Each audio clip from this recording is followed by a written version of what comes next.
Hello, I'm GregSolomon. This video clip is about cigars and pipes. Now, the reason I'm making a video clip about cigars and pipes is because I've had quite a few people question me and leave comments about either my cigars or the pipe. I've had a lot of messages asking me, even people email me asking about my either my cigars or my pipe. Well, with my cigars, number one, let me say that I smoke about 3 or 4 of these per week. Well, maybe 5. These cigars, particular ones that I smoke, are from Central America. I'm not going to give any particular brand because then I would be pushing a brand of cigar. They're hand-rolled cigars from Central America, and I find them very relaxing. That's why I smoke them. I'm not the type of guy that has a cigar in my mouth and out raking my leaves, or or washing a car, or doing some work with a cigar. To me, when I smoke a cigar, it's relaxation time. I sit down outside with a cigar. I prefer to listen to talk radio, and I will relax, smoke the cigars. So I splurge a little bit on them. I have a couple of humidors, and I splurge a little bit and get the good stuff instead of the grocery store, drugstore cigars. Although there's nothing wrong with those cigars. Those are machine-rolled, mass-produced cigars. They're okay. It's just I prefer these. It's better quality tobacco. They're hand-rolled. They taste better. They draw better. And I don't mind paying a little extra for good cigars because, as I said, I just smoke a few per week, and they contribute markedly to relaxation, I believe. And my beverage of choice when I'm smoking cigars is coffee. This is my favorite beverage by far. This also is not grocery store coffee, although there's nothing wrong with grocery store coffee. Again, as I said, this is relaxation time for me. This is very important. These two items right here contribute markedly to my quality of life, so I don't mind spending a little bit extra on these two items right here because they contribute to relaxation. And as I said, I like to come outside, listen to some talk radio, and I look forward to this 3 or 4, maybe 5 times a week. So this is good coffee that I buy here. I buy the beans. I have my own grinder. I might grind 1 or 2 days worth at a time, and so they don't get stale. You see me out here with my coffee cup before, my mug, and sometimes this. I have it in this today, this thermal mug, because it's a little chilly out here today. And now, the pipe is very relaxing also. However, to me, it just doesn't compare with a cigar. You see, by the time I finish this hand-rolled Central American cigar and this large amount of coffee, I will pretty much have achieved the state of nirvana. I mean, this is just very relaxing to me and very enjoyable. However,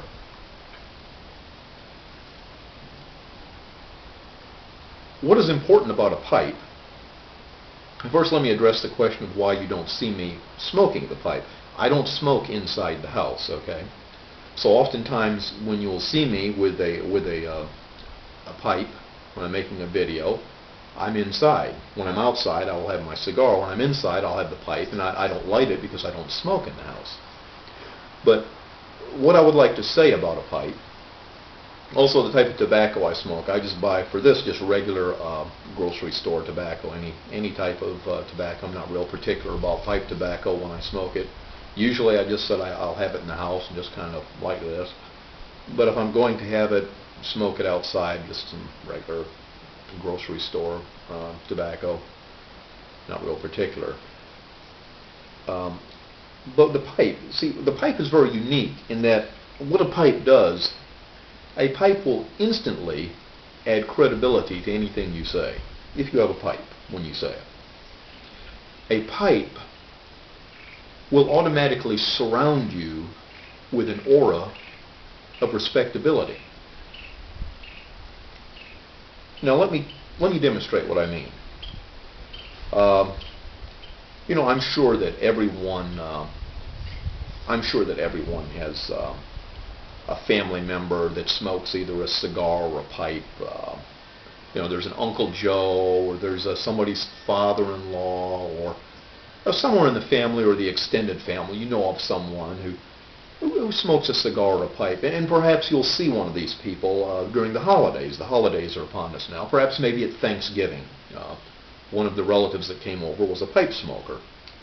Well, after the Thanksgiving meal, the guys will go into the family room or the den and turn the football game on, have the volume down kind of low, and that's on in the background. And the guys will sit around and just sort of talk about different things. And maybe the women are in the kitchen, sitting around at the dining room table, having a slice of pie and talking about things.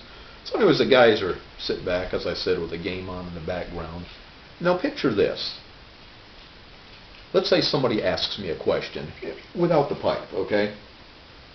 And just picture me, as I said, as that family member that you know that smokes a pipe, okay? Let's say somebody asks me a question, and I'll show you the difference between how I answer it, how it's answered and perceived. The answer is perceived without a pipe and then with a pipe. Suppose we're sitting around after the Thanksgiving dinner and somebody says, well, Greg, what do you think about all this stuff going on in Iraq? And then I would answer like this. I'd say, well, it seems to me that if you look at both sides of the situation, you'd be forced to come to the conclusion that, and then I would go ahead and give my conclusion. Now, I'm going to answer that same question except with a pipe. See? And this is that family member that everyone knows that I'm talking about that has a pipe. Now watch, the same question is asked.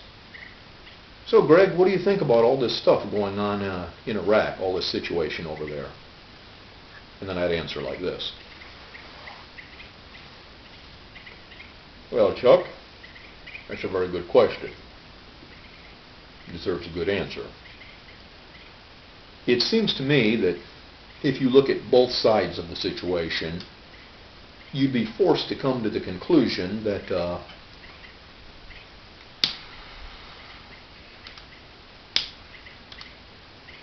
and you would light your pipe, see?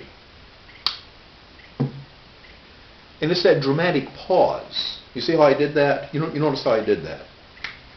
I'm getting ready to answer the question. I say if you both sides of the situation, you come to the conclusion, and then I pause, and I begin lighting the pipe, see? Now, if you didn't have the pipe, if you pause, you might get interrupted. There might be something going on over here, over there, some distraction. But when you have the pipe, and you pause to light that pipe, believe me, everyone in the room is all ears, see?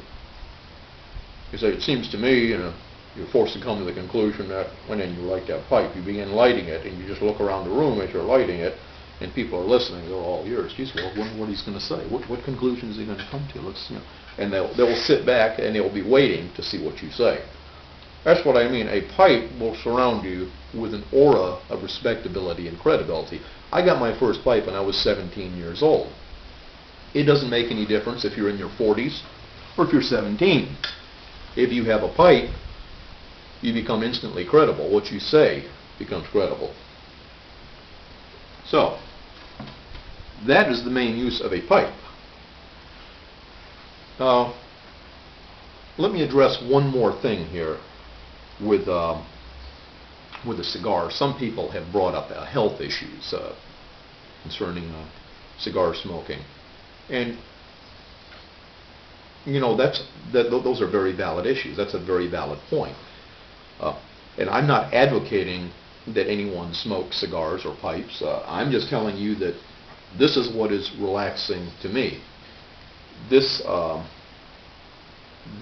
contributes to the quality of my life because I use it as a form of relaxation. But as far as the health issue goes, that is a very valid point. The American comedian George Burns smoked between 10 and 15 cigars per day. You can look that up on the internet. he smoked between 10 and 15 cigars per day, and he lived to be 100 years old. Now granted, had he never smoked cigars, who knows, he may very well have lived to be 101, maybe 102. So I mean, that is a valid point. Same with Groucho Marx, the other comedian, American comedian Groucho Marx. He essentially was a chain smoker of cigars. You'd never see him without a cigar. Any picture you saw of him, or television, movies, whatever, he's always smoking cigars. On and off camera, the guy was always smoking cigars, and he lived to be around 90 years old. So granted, he might have squeezed another year or two out of his life had he abstained completely from cigars. So that is actually a very valid point. However, my 3 or 4 cigars a week is substantially less than George Burns's 10 or 15 per day. And I think whatever negligible ill effects there might be from smoking 3 or 4 cigars per week are probably significantly offset from the relaxation that I'm giving myself during the cigar time. Because I'm totally relaxed. I'll sit out here with the coffee, the cigar, talk radio, and just, as I said, just completely relax. So anyways, this concludes my video on cigars and pipes. I hope you have found it very informative. I hope it's answered some of your questions. Until next time, everyone, this is Greg Solomon saying take care.